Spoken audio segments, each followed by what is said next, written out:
kembali lagi dengan saya Tiara Intrivena Simbolon dari program studi manajemen 23A. Kali ini saya akan membahas materi dari pengantar manajemen, yaitu organisasi horizontal. Disimak ya.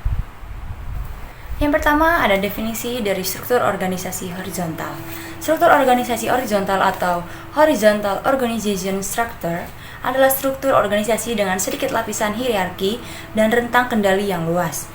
Itu menekankan pendekatan yang berpusat pada karyawan dengan mengedepankan kerja tim dan kolaborasi. Kadang kita juga menyebutnya dengan struktur datar. Di mana sih struktur organisasi horizontal ini diadopsi? Bisnis kecil atau perusahaan baru seringkali mengadopsi struktur ini. Mereka memiliki operasi yang relatif sederhana. Selain itu, mereka juga memiliki karyawan yang sedikit sehingga kurang membutuhkan lapisan manajerial untuk mengawasi karyawannya. Lalu ada karakteristik struktur organisasi horizontal. Yang pertama ada rantai komando. Struktur horizontal melibatkan rantai komando yang pendek. Organisasi mungkin melibatkan 2 atau 3 rantai komando. Itu mungkin melibatkan manajemen puncak dan manajemen bawah, menghilangkan posisi manajemen level menengah. Kedua ada rantai kendali. Organisasi memiliki rantai kendali yang luas. Masing-masing posisi manajerial mengendalikan area atau kelompok yang luas. Singkatnya, mereka mengawasi banyak bawahan. Yang ketiga ada otonomi. Manajer memberikan keleluasaan kepada karyawan untuk mengatur dan mengontrol area mereka. Mereka memiliki kebebasan dan kemandirian untuk menjalankan peran dan tanggung jawab. Yang keempat ada delegasi. Manajer atas memberdayakan karyawan untuk berkontribusi dalam pengambilan keputusan. Jadi manajer bawah memiliki wewenang untuk membuat keputusan bisnis dengan sedikit atau tanpa keterlibatan dari atas. Lalu ada kerja tim dan kolaborasi. Struktur ini dapat berfungsi untuk memotivasi karyawan dengan mendorong mereka berkolaborasi dan bekerja bersama secara konstruktif dengan mengurangi pengawasan terhadap mereka. Sebaliknya, tim kerja kolaboratif menjadi metode untuk mengawasi karyawan. Yang terakhir ada birokrasi. Struktur horizontal kurang birokratis di mana organisasi memiliki sedikit lapisan manajerial yang kurang menekankan pada kepatuhan kaku terhadap aturan dan prosedur. Lalu ada keuntungan dalam organisasi horizontal. Yang pertama, memanfaatkan sumber daya secara optimal. Perusahaan menekankan struktur lintas fungsional. Misalnya, karyawan bisa melakukan peran berbeda sesuai dengan kebutuhan bisnis. Akhirnya, itu memungkinkan perusahaan untuk memanfaatkan sumber daya secara optimal.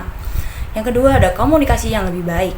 Lebih sedikit lapisan mengarah ke komunikasi yang lebih baik.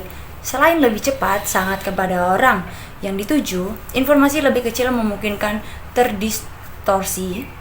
Sebaliknya, lebih banyak lapisan membuat informasi lebih mungkin terdistorsi selama melalui lapisan tersebut, membuat pesan tidak efektif. Yang ketiga ada keputusan lebih cepat. Manajemen lebih cepat mengambil keputusan dan mengimplementasikannya karena melalui lapisan manajerial yang lebih sedikit. Itu membuat perusahaan responsif terhadap perubahan di lingkungan bisnis. Yang keempat ada memberdayakan karyawan. Manajemen memberi karyawan lebih banyak otonomi, mendorong mereka bekerja mandiri dan mengambil tanggung jawab yang lebih besar. Sebagai hasilnya, mereka senang karena memiliki lebih banyak kontrol terhadap pekerjaan mereka. Lalu ada kepuasan kerja yang tinggi. Karyawan mungkin lebih bersemangat karena memiliki kontrol atas pekerjaan mereka. Itu mengarah pada kepuasan dan motivasi kerja yang tinggi. Yang terakhir ada inovasi. Otonomi memungkinkan karyawan untuk mengembangkan dan merealisasikan kreativitas mereka dalam pekerjaan, dan mereka dapat memaksimalkan kemampuan terbaik mereka. Itu semua mengarah pada banyak inovasi di dalam perusahaan. Lalu ada kekurangan dalam organisasi horizontal. Yang pertama, peluang promosi lebih sedikit. Perusahaan memiliki lebih sedikit posisi manajerial untuk diisi. Sebagai akibatnya, karyawan merasa tidak bisa mengejar karir yang lebih tinggi. Akhirnya, mereka memilih mengejar karir di perusahaan lain. Yang kedua, ada beban kerja yang lebih tinggi. Manajer harus mengawasi lebih banyak bawahan dan karena itu beban kerja mereka lebih berat. Di sisi lain, ketika memberi karyawan lebih banyak delegasi, itu membuat tugas dan pekerjaan mereka juga bertambah. Sebagai hasilnya, itu menyebabkan karyawan stres dan manajer kewalahan. Yang ketiga ada kebingungan. Perusahaan tidak membagi peran dan tanggung jawab secara spesifik. Generalisasi semacam itu memunculkan resiko. Misalnya, karyawan kebingungan karena tidak jelas kepada siapa harus melapor. Lalu, perebutan kekuasaan. Perebutan kekuasaan bisa muncul karena peran dan tanggung jawab tidak terdefinisi secara spesifik.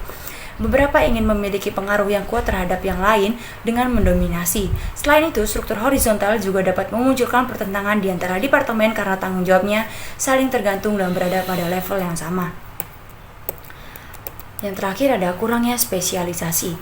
Perusahaan tidak mendeskripsikan secara spesialisasi fungsi pekerjaan tertentu. Beberapa karyawan mungkin merangkap peran atau mendapatkan tugas ganda untuk area yang berbeda. Selain beban kerja bertambah berat, itu juga menurunkan produktivitas mereka. Cukup sekian materi yang dapat saya sampaikan pada video kali ini. Semoga apa yang saya sampaikan dapat membantu dan bermanfaat. Jangan lupa klik tombol like, subscribe, and comment. And see you on the next video.